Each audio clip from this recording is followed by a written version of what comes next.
شطر الایمان، حضور علیہ الصلوۃ والسلام آپ نے فرمایا صفائی نصف ایمان ہے۔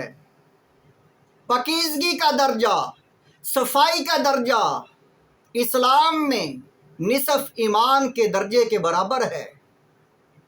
حضور علیہ الصلوۃ والسلام آپ قبرستان کے پاس سے گزرے، ایک قبر کو دیکھا عذاب ہو رہا ہے، دوسری کو دیکھا عذاب ہو رہا ہے۔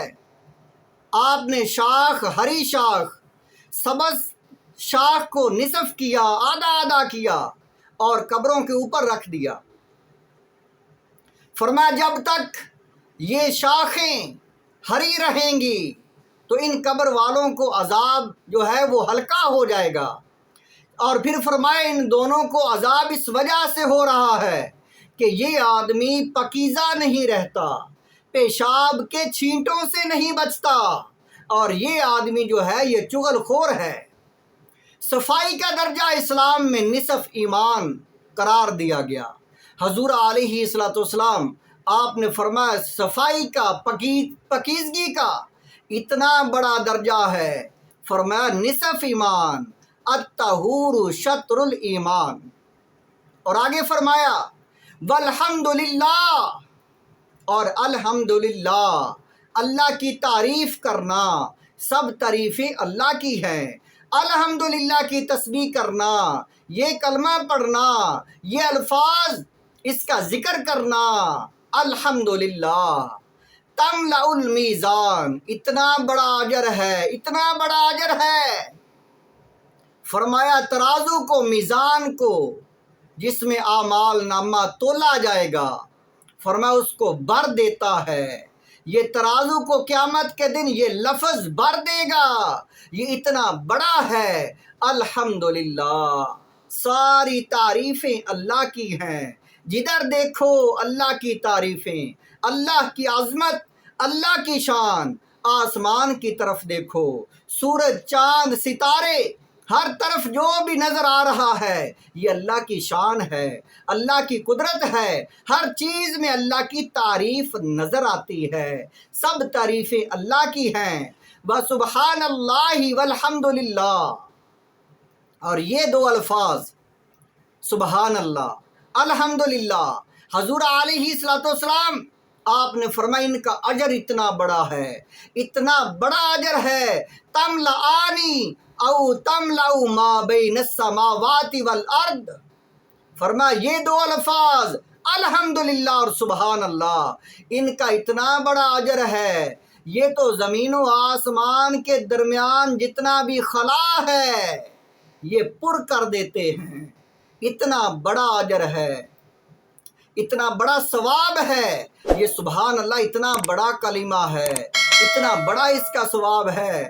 حضرت سلیمان علیہ السلام آپ کا کتنا بڑا تخت تھا، ہزاروں کے حساب سے وزراء اور مشیر جو تھے وہ آپ کے ساتھ بیٹھتے تھے اور پرندے اوپر سایہ کرتے تھے، اور وہ تخت جو تھا وہ آپ کو ہوا میں لے کر جاتا، اڑتا تھا۔ حضرت سلیمان علیہ السلام جا رہے ہیں، پرندے اوپر سایہ کر رہے ہیں، ہزاروں کے حساب سے آپ کے پاس آپ کے وزراء اور مشیر بیٹھے ہوئے ہیں، تو نیچے ایک غریب انسان، ایک بوڑھا آدمی حضرت سلیمان علیہ السلام کا تخت دیکھتا ہے اور سبحان اللہ کہتا ہے۔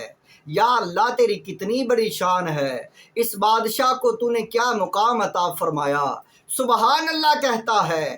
تو اللہ تعالیٰ حضرت سلیمان علیہ السلام پر وحی نازل فرماتا ہے۔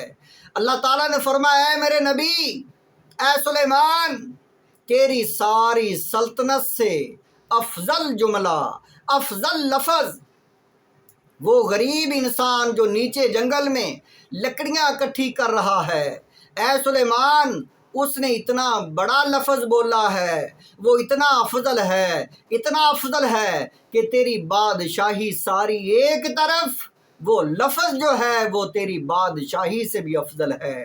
حضرت سلیمان علیہ السلام نیچے آئے اور اس غریب انسان، بوڑھے انسان کو جو لکڑیاں اکٹھی کر رہا تھا، اس کو آواز دی وہ ڈرتا ہوا پاس آیا، حضرت سلیمان علیہ السلام سے پوچھا، اے بابا جی تم نے کیا لفظ بولا ہے؟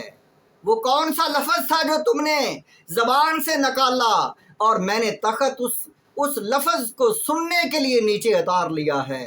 وہ بابا ڈر گیا، وہ عرض کرنے لگا، اے بادشاہ سلامت، اے سلیمان میں نے کوئی غلط لفظ نہیں بولا۔ عرض کرنے لگا، اے بادشاہ سلیمان میں نے تو سبحان اللہ کہا تھا۔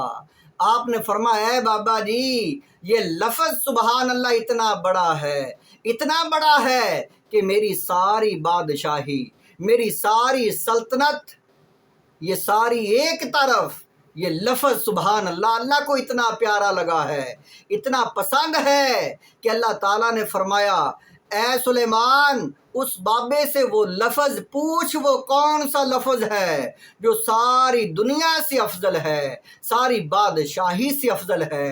حضور علیہ السلام آپ نے سبحان اللہ کی فضیلت بیان کرتے ہوئے فرمایا، حضور علیہ السلام آپ نے فرمایا، سبحان اللہ والحمدللہ، سبحان اللہ اور الحمدللہ، یہ دو الفاظ اتنا بڑا اجر ہے، تملأانی او تملأ ما بین السماوات والارض، زمین و آسمان کے درمیان جو کچھ بھی ہے، فرمایا زمین و آسمان کے درمیان، فرمایا جو کچھ بھی ہے یہ سارا کا سارا، اگر فرمایا یہ فضا، یہ خلا، یہ سارا اس کے ثواب سے بھر جائے گا، اتنا بڑا اجر ہے اس کا۔ اور آگے حضور علیہ السلام آپ نے فرمایا، والصلاۃ نور، نماز جو ہے یہ نور ہے، نماز ایمان والے کے لیے نور ہے، مسلمان کے لیے قیامت کے دن نمازیوں کے آزار روشن ہوں گے۔ والصدقۃ، اور صدقہ جو ہے برہان، یہ دلیل ہے، صدقہ ثبوت، دلیل، برہان ہے۔ والصبر، اور صبر جو ہے ضیاء، روشنی ہے۔